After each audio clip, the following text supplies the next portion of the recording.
Hello guys, welcome back to our channel. আশা করি তোমরা সকলে খুব খুব ভালো আছো। আমিও কিন্তু অনেক অনেক ভালো আছি।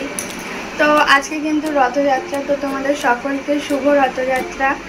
আর হচ্ছে এখন কিন্তু রেডি হয়ে নিয়েছি, দেখতেই পাচ্ছ। আর এটা হচ্ছে আমার জন্মদিনে পেয়েছি। তো জন্মদিনের ভিডিও রথযাত্রার পরেই আসছে। তো তোমরা কিন্তু প্লিজ আমার ভিডিওটা একটু দেখো, আর তোমরা অবশ্যই আমাকে একটু সাপোর্ট করো। আর হচ্ছে তো চলো এখন দেখি বেরাই কি করছে, তো তোমাদের সাথে সবটাই শেয়ার করবো। তোমরা প্লিজ একটু like, comment, share and subscribe করতে কিন্তু একদম ভুলবে না। তো দেখতে থাকো, টাটা। তো দেখো রথের মেলা কিন্তু চলে এসেছি। আর ওই যে এটা হচ্ছে কি একটা রাধাকৃষ্ণর মন্দির। তো দেখো এখানে কিন্তু এই যে কি সুন্দর করে সাজিয়েছে রথটা। আর যখন আমরা কিন্তু গেছি পুরো তখনই রথটাকে বের করেছে।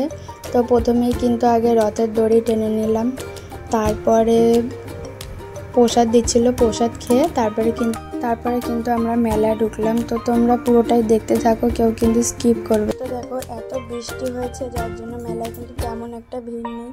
তো তোমাদেরকে এদিকে দেখাচ্ছি কি বসেছে। তো আমি তেমন কিছুতেই চড়িনি, কারণ পুরো ফাঁকাই ছিল। দেখো কিছুই চলছিল না, মানে অনেক কিছুই বসেছে। যদি বৃষ্টি না হতো অনেক কিছুই চড়তাম। তো এদিকে কিন্তু খাবারের স্টল বসেছিল, কিন্তু আমি এখান থেকে কিছুই খাইনি, তো বাইরে থেকে খেয়েছি।